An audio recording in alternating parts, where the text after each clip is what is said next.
Hi, my name's Phil. I like talking about politics, and in this video I'd like to discuss Rishi Sunak's third break from leading the Conservative campaign, albeit this one he had to make.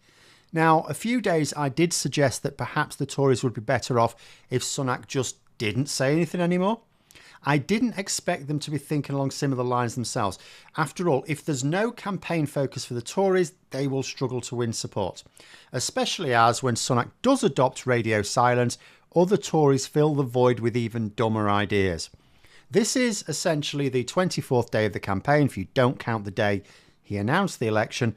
Sunak has been absent from the mainstream focus for that campaign for 6 full days by my count, either by just refusing to talk to journalists, actually being in hiding, or, as is the current case, being at the G7 summit, which is fair enough. Don't want him coming home early from another international event, do we? Didn't work out well too last time. But it has meant that Sunak has had little input into his party's campaign in the last few days. And although I say, well, actually, maybe this is for the best for the Tories, it's still not a good outcome. The media are increasingly shining a spotlight on polls predicting that the Tories could win fewer than 60 seats, and maybe much fewer. Now, those same reports rarely seem to point out that this is not, in fact, the correct analysis of these polls, but by the time the election rolls around in 19 days, it very well could be.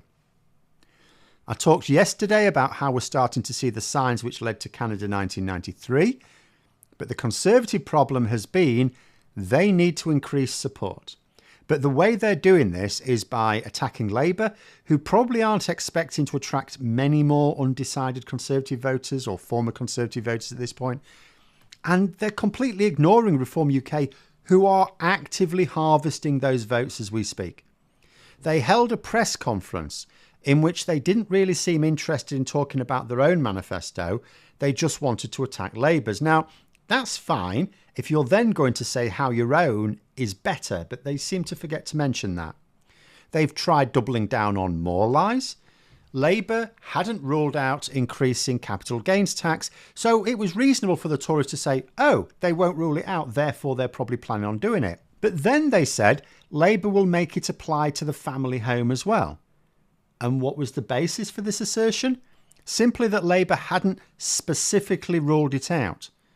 But Labour also hasn't specifically ruled out war with France or a tax on breathing or making asparagus legal or the compulsory eating of asparagus for breakfast. So journalists then approached Labour with this accusation of wanting to apply capital gains tax to the family home, and Labour went, oh, for goodness sake, no, of course we're not going to apply it like that. That would be mental. And yet, a day after Labour confirmed that this was a mad idea and that they categorically ruled it out, the Tories are carrying on with the claim anyway. It's like the London mayoral election all over again, making up policies for Labour instead of fighting the election on the real policies. And when they're presenting these things on Twitter, it just means it gets community noted every single time. What do the Conservatives hope to gain from such a strategy? It would be different if it were one tactic as part of a wide-ranging strategy. But this is the actual strategy. I mean, let's say it persuades certain voters that Labour are no good, which is difficult now that people see the Conservatives as fundamentally dishonest. What's the result? They don't go back to the Tories without good reason, and the Tories aren't giving them any reasons. They'd be more likely to go to the Lib Dems, wouldn't they? The Conservatives are doing nothing to attack the Lib Dem policies as far as I can see. And what about the voters who are deciding between the Tories and Reform UK? Having a moan at Labour doesn't help that. They already don't like Labour. The Tory line to persuade them to vote Conservative is that voting reform gives Labour more power, which is not strictly true, because once Labour get up to about 400 seats, which seems almost certain at this point, there's not really any more power to be gained from more MPs. It's really just about crushing more Tories. But whether true or not, Reform are claiming that they are going to win more votes than the Tories, and they're happily brandishing a poll that says so. In some parts of the country, it will absolutely be true, by the way. But what are the Tories doing to persuade these voters that it is Reform UK who are the dead vote? They're not even debunking the poll claims of Reform. Maybe it's too confusing for them to argue something which might actually be true. I looked at the main media reports on the Conservatives this morning. Do you know what I saw? Tory MPs hoping to replace Sunak have already started lobbying for the leadership contest to come. Sounds a bit weird when you don't actually know which candidates are even going to win their seats, but then it's not like there's a lot of time once the election is over. But it's not helpful to the Conservatives to be seen spending focus on working out who should lead them next. Then we had David Cameron complaining that Nigel Farage is trying to destroy the Conservative Party. It's a shame it took him 10 years to work it out, isn't it? Could have saved us a lot of bother. And the only contribution from Sunak, at the time I'm recording this anyway, was saying that he would serve for the whole of the next Parliament if the Conservatives lost the election. Which is a mad thing to say.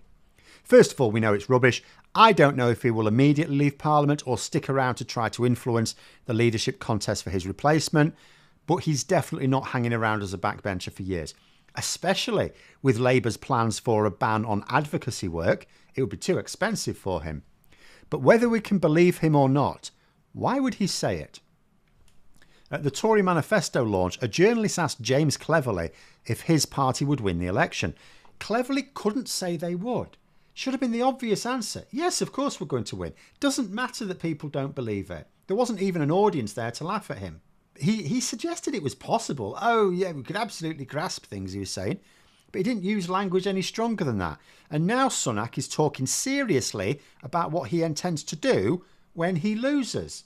Like, he's already thought about losing. Now, yes, they are going to lose, but you're not supposed to admit it. It's like in sport. You insist that you are going to win, even when you are up against a team who are going to batter you into the mud 10 times out of 10.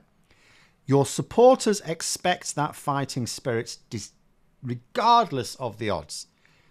But what anyone paying attention to the election today is getting from the news is that Sunak is getting ready to be a backbencher when, not if, when he loses. Other Tories are working out who to replace him with when they lose. And David Cameron isn't all that keen on Nigel Farage. Oh, and the latest on private schools is that the number of pupils is increasing, thus pouring cold water on the notion of a traumatic exodus in state schools. Still, never mind. Sunak should be back tomorrow and back on the campaign trail just in time for the new MRP polls landing on Monday. Let's see if he's got another cunning plan for week 4 of the campaign. But there we are. Those are my thoughts. If you enjoyed the video, please subscribe for further content and click the like button. You can also sign up for memberships if you'd like to support the channel further. Thanks for watching, and until next time, I'll see you later.